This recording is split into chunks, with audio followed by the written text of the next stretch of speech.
तो next chapter है work, energy, power and collision. सबसे पहला जो टॉपिक है वो है वर्क। वर्क का मतलब क्या होता है मैकेनिक्स के अंदर?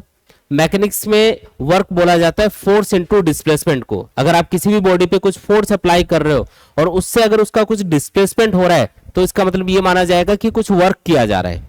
ठीक है, जिस डायरेक्शन में आप फोर्स अप्लाई कर रहे हो उसी डायरेक्शन में जो डिस्प्लेसमेंट होगा वो आपको देखना है, या जिस डायरेक्शन में डिस्प्लेसमेंट है उस डायरेक्शन में आपने कितना फोर्स लगाया है वो देखा जाएगा। फिर फोर्स और डिस्प्लेसमेंट को मल्टीप्लाई करेंगे तो उससे अपने पास क्या आएगा? वर्क निकल के आएगा, जिसको हम मैकेनिकल वर्क बोलते हैं। ठीक है, अगर मान लो ये कोई दीवार है और इस दीवार को आप धक्का मार रहे हो और धक्का मारने से मान लो ये दीवार हिल भी नहीं रही है, तो क्या आपने कोई वर्क किया है यहाँ पे? नहीं, क्योंकि यहाँ पे फोर्स तो लगाया गया है लेकिन डिस्प्लेसमेंट जीरो है, तो वर्क डन क्या माना जाएगा? जीरो।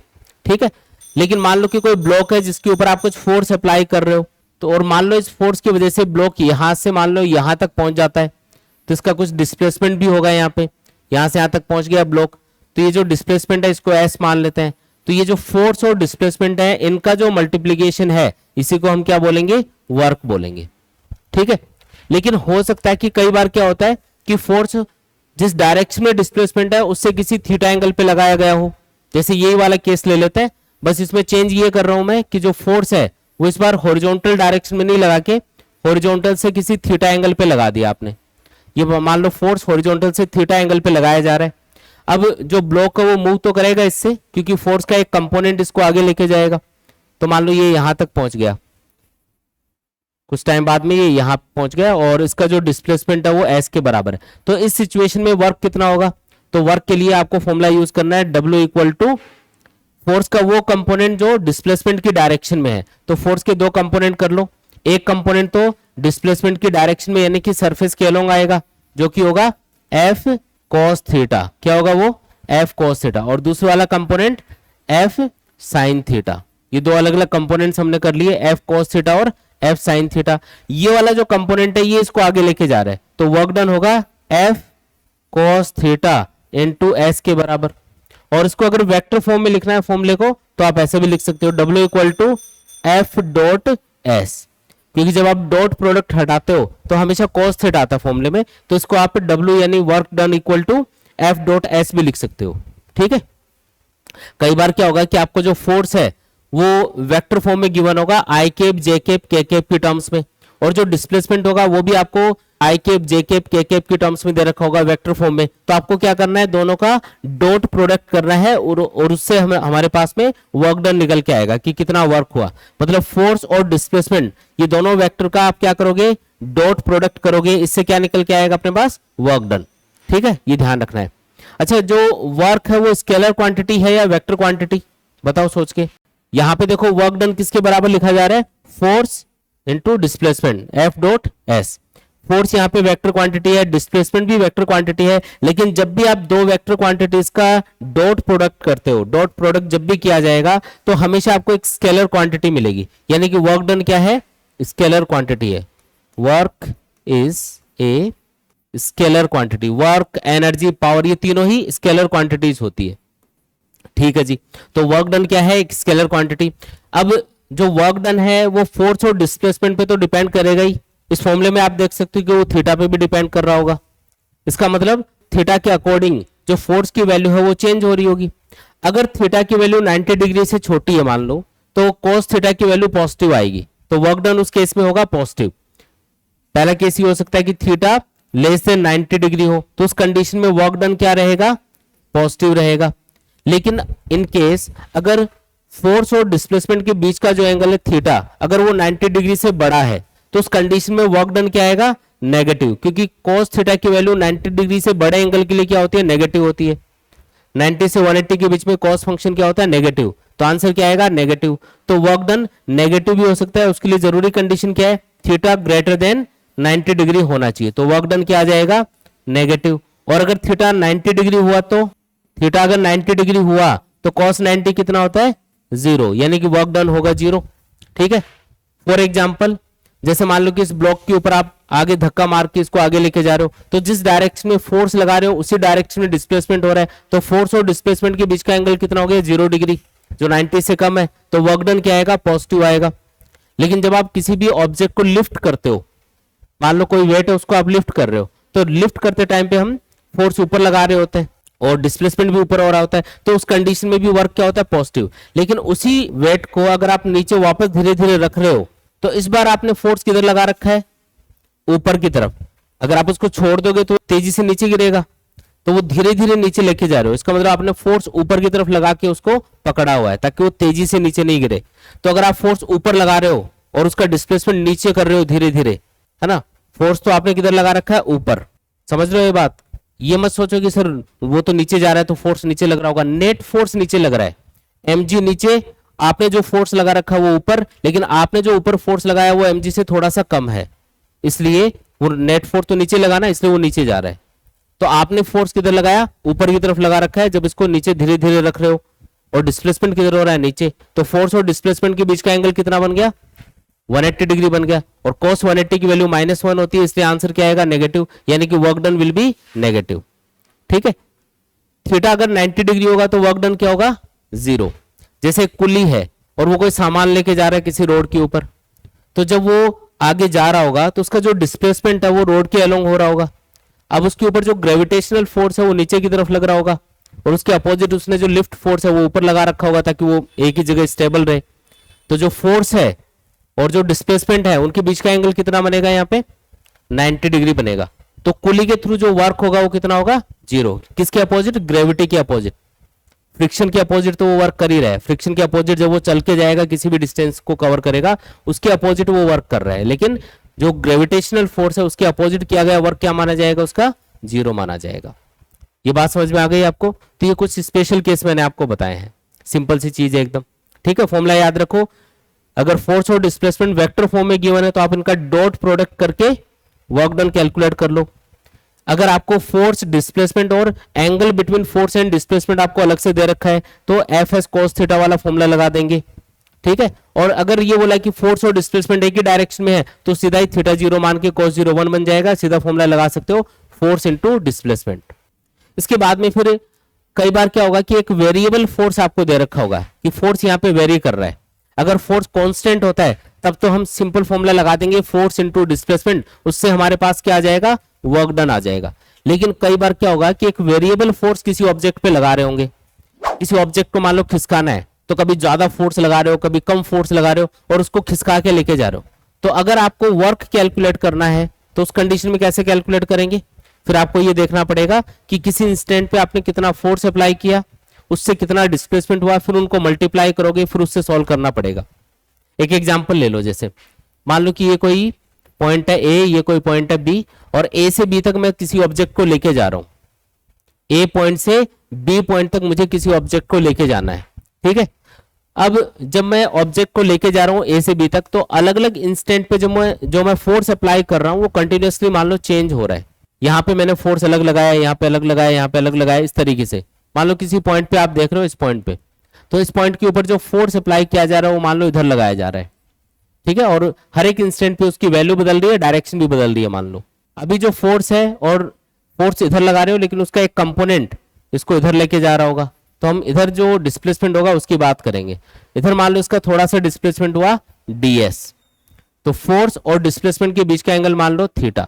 तो ये जो आपने स्मॉल डिस्प्लेसमेंट किया है इस फोर्स के थ्रू, इस वर्क को हम कैलकुलेट करेंगे और इसको लिखेंगे dw, जो कि बराबर होगा f डॉट ds के। किसके बराबर होगा, f डॉट ds।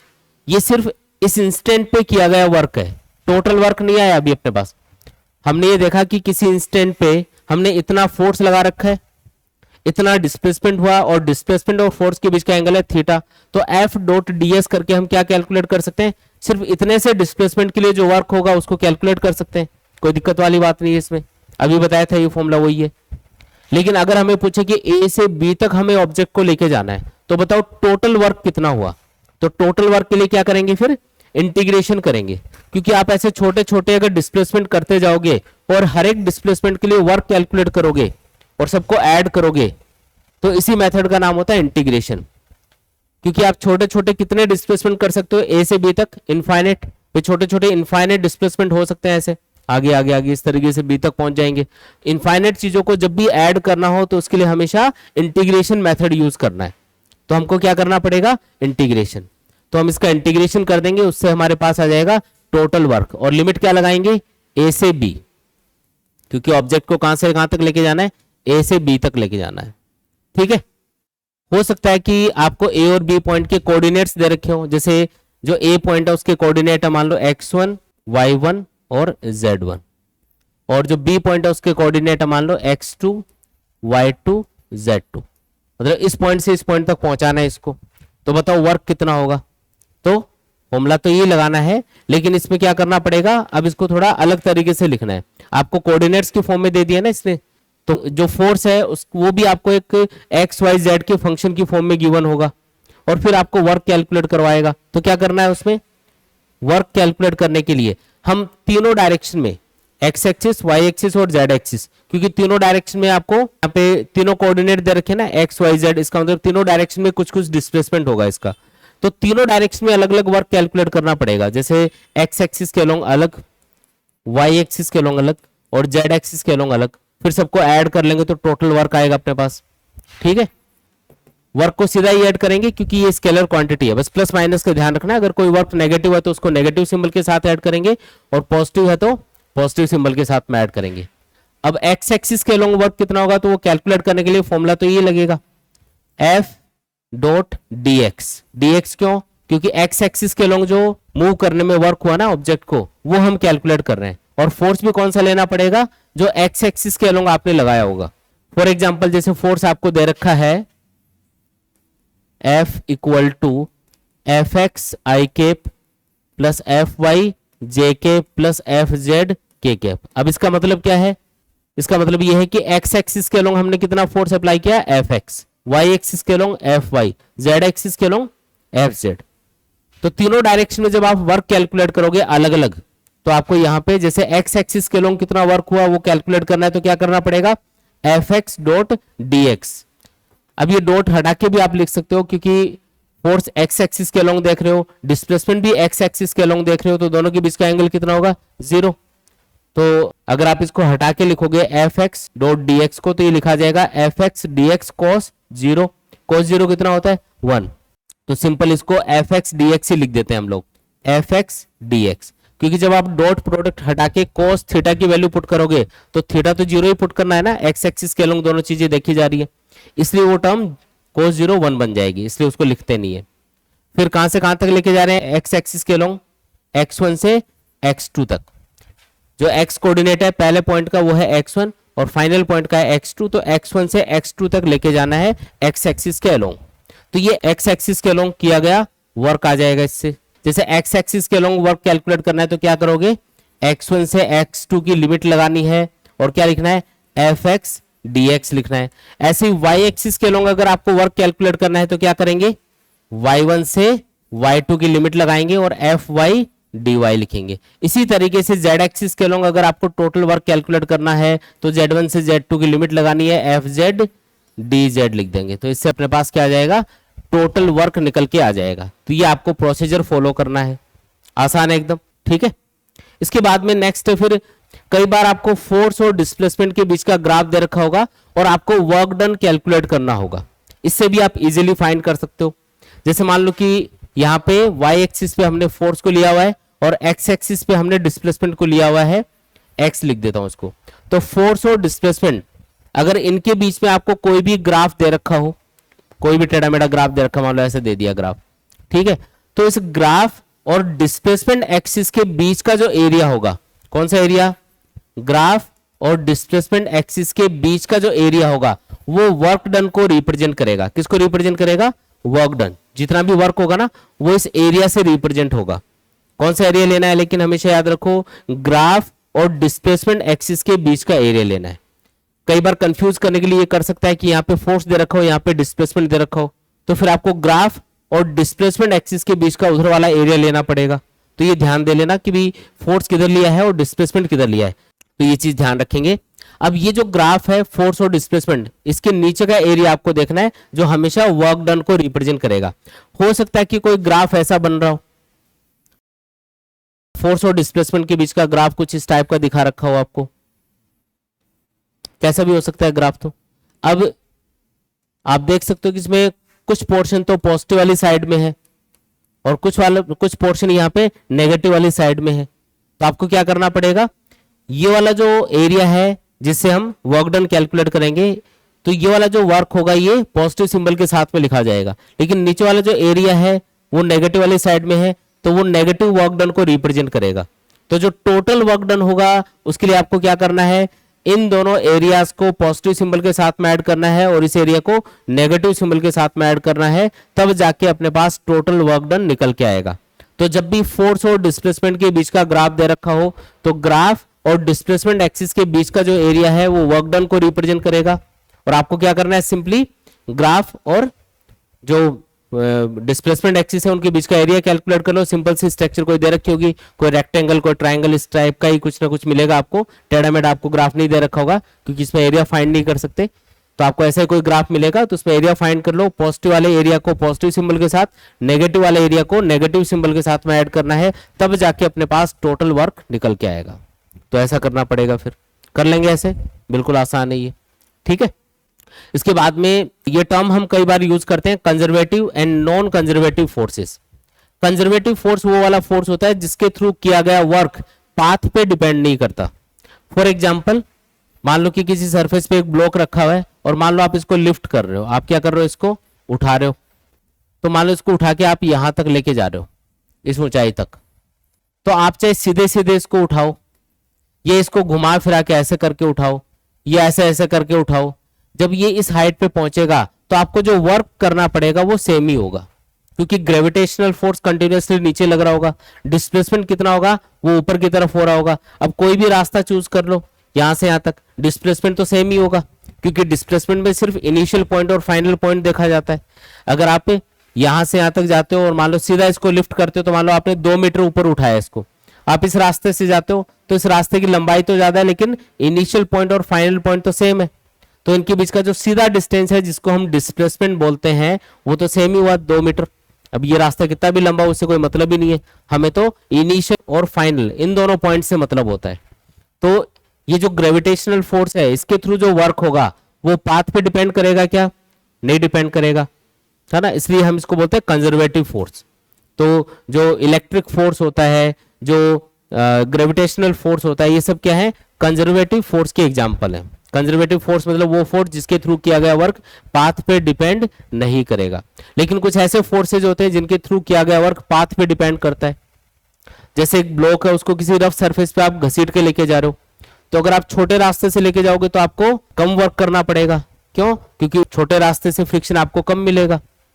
भैया आप मान लो कि एक ऑब्जेक्ट है, उसको किसी सरफेस पे आप 1 मीटर घसीटते हो, तो आपको वर्क अलग करना पड़ेगा इनिशियल पॉइंट और फाइनल पॉइंट तक पहुंचने के लिए।